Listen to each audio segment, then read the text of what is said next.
Olá, seguidores. Uma briga de rua geralmente pode ocasionar sérias sequelas, quando o confronto é de igual para igual. E quando essa briga é desigual, o que pode acontecer? Provavelmente um crime. Quando alguém se vê acuado diante de um time de rugby, por exemplo, a vida de quem está sozinho, enfrentando várias pessoas, passa a ficar em perigo. E esse time de rugby, ao que tudo indica, não queria ganhar apenas no esporte, mas na valentia também. E se alguém se coloca em seus caminhos, mesmo que de forma acidental, eles não hesitam e passam por cima de quem quer que seja, como se fosse um trator. Mesmo que sejam julgados, condenados e alguns até desmaiem no tribunal. Mas eles precisam pagar pelo que fizeram contra a vida de Fernando Baez Souza.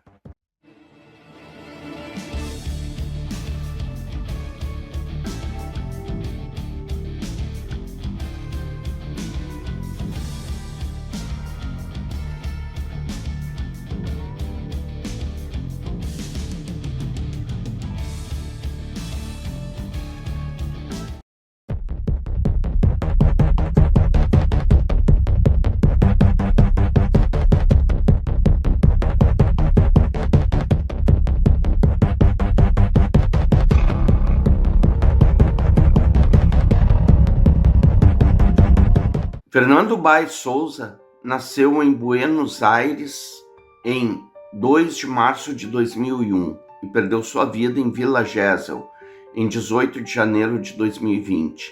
Ele estava com 18 anos e foi vítima de homicídio. Era filho único de Silvino Baez, porteiro do prédio onde residiam, e Graciela Souza, cuidadora de idosos, ambos imigrantes paraguaios. Vindos de Carapeguá, a família se estabeleceu na Argentina, indo morar no bairro Recoleta, em Buenos Aires. Fernando frequentou a escola Marianistas de Cabalito como bolsista porque sua família não tinha condições de arcar com as mensalidades dessa escola.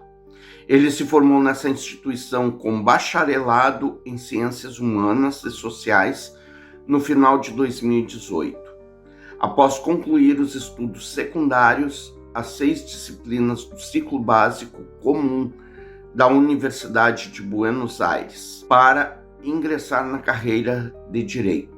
Bem, seguidores, falando um pouco mais sobre Fernando, acho interessante mencionar que ele tinha uma namorada chamada Julieta Rossi, com quem ele estudou Direito.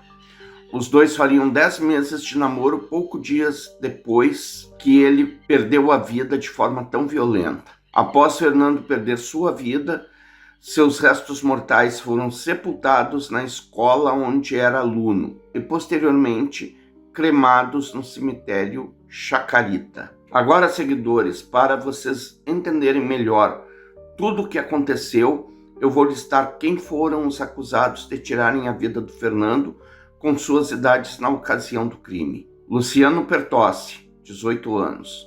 Blas Sinali, 18 anos. Ciro Pertossi, 19 anos. Enzo Tomás Comelli, 19 anos. Máximo Pablo Tonsen, 20 anos.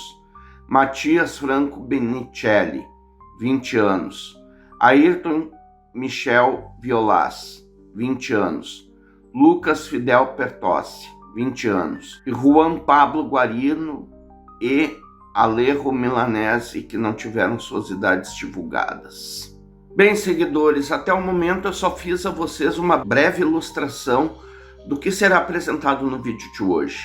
Contei a vocês quem foi o personagem central da nossa história, que acabou sendo vítima desse caso, e além disso, fiz também a apresentação dos acusados de terem tirado a sua vida. O caso ficou conhecido como o crime de rugby ou crime da Vila Gesell.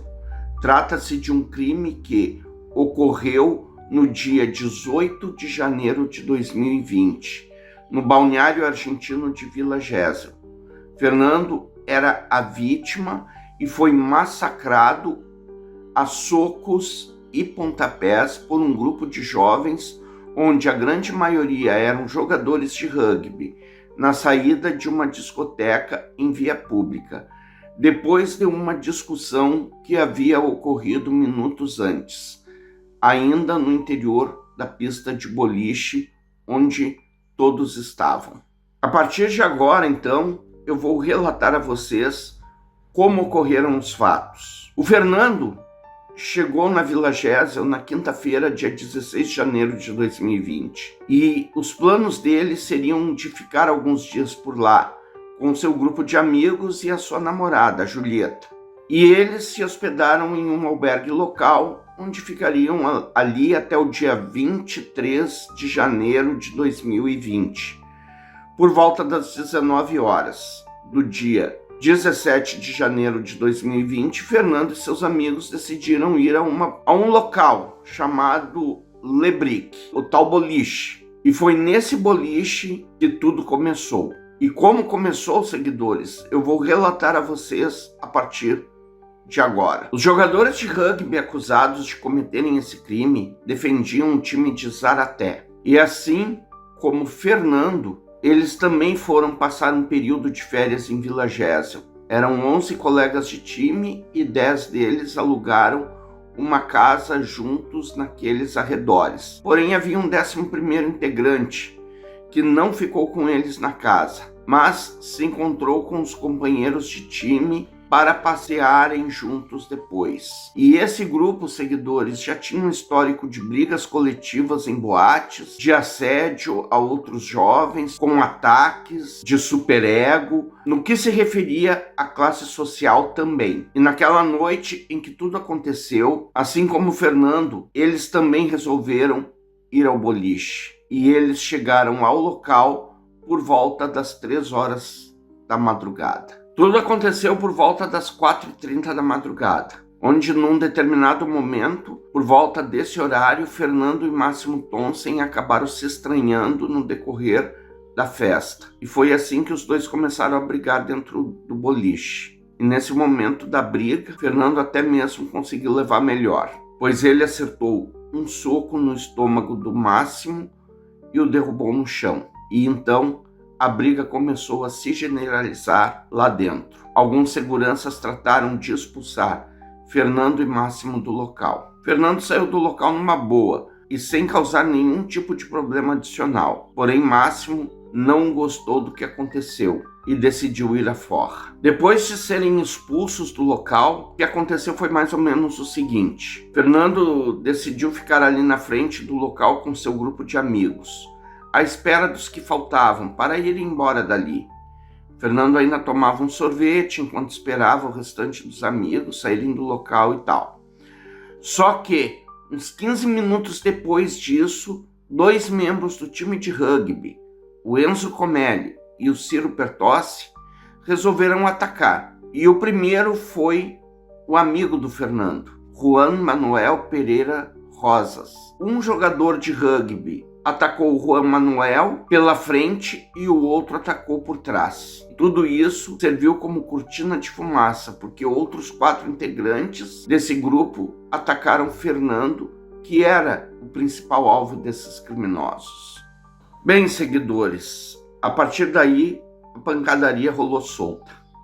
E alguns integrantes do grupo de rugby atacaram os amigos de Fernando para impedir que eles ajudassem a vítima a sair daquele massacre que estava sofrendo. Inclusive, um dos amigos de Fernando chegou a ter ferimentos leves nesse conflito. E Fernando, que era de etnia negra, além de ser agredido fisicamente, era ofendido por causa dos ataques racistas que sofria também. E foi assim que os jogadores de rugby tiraram a vida de Fernando. Após o homicídio, eles retornaram ao local onde estavam hospedados e começaram a se gabar do que fizeram. Pois é, seguidores, mas como nós já sabemos, a justiça cega mas enxerga no escuro. Como já falei aqui, os jogadores de rugby começaram a contar vantagem daquilo que fizeram.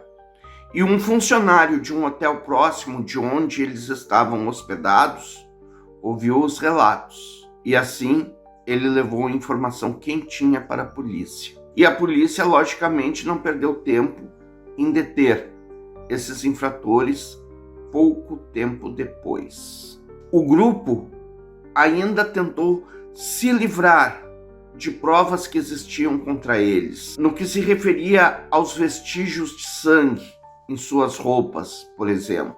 Mas mesmo se livrando dessas provas, o grupo foi capturado pelas câmeras de segurança de uma instalação do McDonald's próximo ao local onde tudo que aconteceu. Com o que aconteceu com Fernando, a mídia começou a voltar os seus olhos para o caso. E a primeira impressão que os jornalistas tiveram dos jogadores de rugby foi a pior possível. De cara, os profissionais das telecomunicações perceberam a falta de empatia por parte daquela equipe que estava apontando como os vilões do caso após terem tirado a vida de Fernando se comportavam. Para vocês entenderem melhor a personalidade desses criminosos, foi encontrada uma selfie do grupo tirada 20 minutos após o crime, em que os agressores posam sorridentes com os polegares erguidos para cima, como se nada tivesse acontecido. E além disso, ainda havia uma mensagem de voz enviada por Lucas ao grupo dizendo o seguinte: o Fernando expirou. Agora, seguidores, nós vamos apurar aqui as responsabilidades de cada um desses jogadores de rugby, que apesar de fazerem parte do time, houve alguns que se salvaram da cadeia. E eu vou mencionar aqui. E o primeiro a ser mencionado é Pablo Ventura. Ele foi transferido algemado para a Vila Gesell e permaneceu preso por 4 dias. A princípio, a promotora do caso questionou seu depoimento, já que as câmeras de segurança identificaram um carro idêntico ao da sua família voltando da costa atlântica. E o jovem tinha uma passagem para viajar ainda para o Uruguai logo depois dos fatos ocorridos. Porém, seguidores, ficou constatado que o Pablo jantava em um restaurante no momento dos fatos e que sua viagem já estava reservada desde setembro de 2019. Isso configura que ele não tinha nada a ver com os fatos, eliminava ele como suspeito desse caso. O Juan Pedro Guarino estava com o grupo no boliche no momento da expulsão de lá de dentro também. Durante o ataque, ele se mostrou omisso, mesmo estando a poucos metros do incidente. Ele espera pelos amigos e os acompanha do boliche até a casa em que alugaram, e inclusive ele chega a enviar mensagem para a namorada, avisando a ela sobre o seu retorno a Zaraté. Assim, Juan Pedro foi liberado por falta de provas no ataque. Porém, como ele omitiu informações valiosas no momento da sua declaração para o Ministério Público, foi solicitado a abertura de um processo de perjúrio contra ele, o que não foi deferido pelo tribunal. Alejo Milanese foi o único jogador de rugby que não foi reconhecido na identificação e também não foi localizado na cena do crime.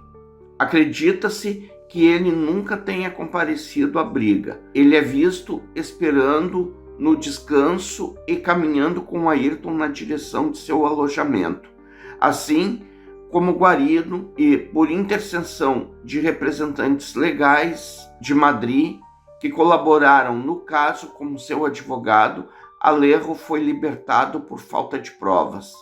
Ele foi intimado a depor, mas por acordo entre acusação e defesa, isso foi dispensado logo na sequência. Tomás Collazo era inicialmente conhecido como jogador de rugby número 11, e sua identidade foi mantida em sigilo porque na época dos fatos ele era menor de idade. Tomás era amigo dos agressores e estava passando o verão com os pais em Vila Gesell.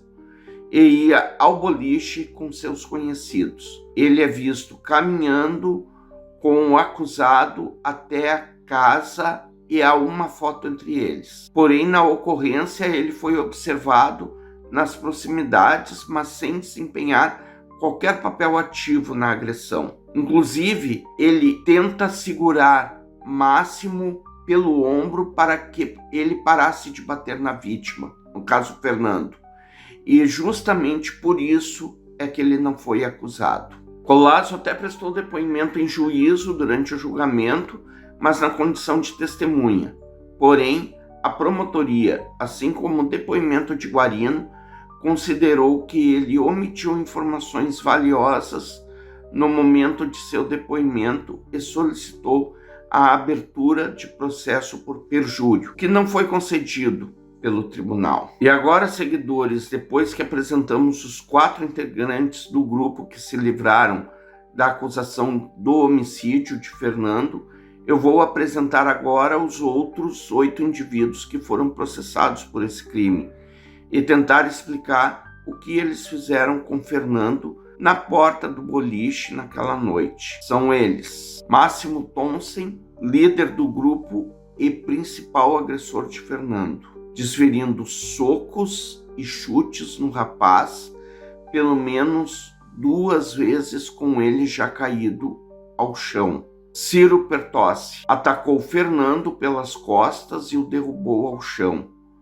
O ketchup humano do Fernando foi encontrado na roupa do Ciro. Além desses 2, ainda participaram das agressões a Fernando. E esses eu não vou explicar aqui o tipo de participação.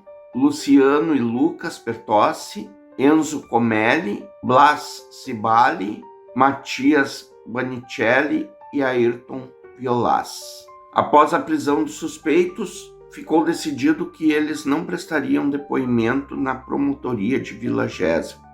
Assim, 5 dos jovens foram transferidos para Pinamar, enquanto os demais permaneceram na cidade de Termal. A partir daí, as investigações tiveram início e as primeiras evidências começaram a ser coletadas, como os vídeos filmados por testemunhas e por câmeras de segurança do local, do boliche, tanto da área interna quanto da área externa. Porém, os testemunhos e aquilo que foi registrado pelas câmeras de segurança do local, apesar da fundamental importância que teve para o caso, ainda era algo muito superficial para aquela investigação.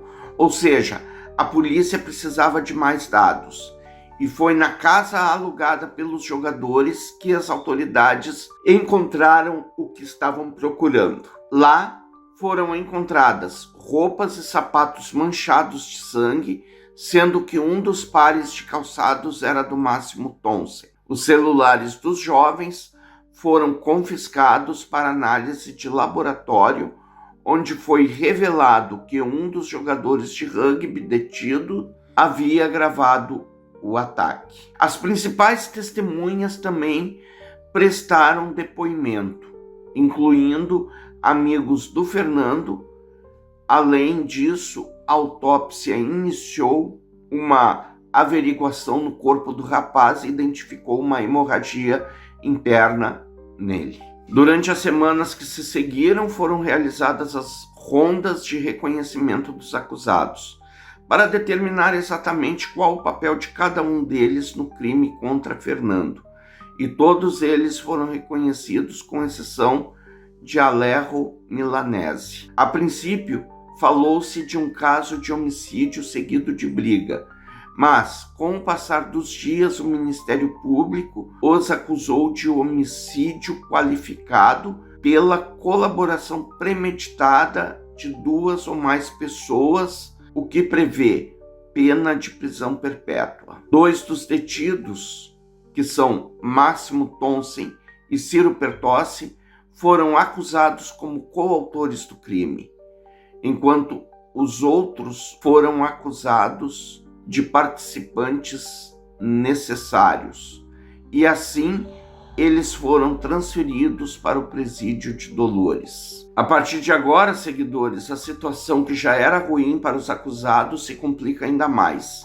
Mesmo com eles presos, os vídeos e mensagens que apresentava o papel de cada um deles no caso de homicídio contra o Fernando começou a aparecer em maior volume, e assim o caso pôde ser melhor esclarecido.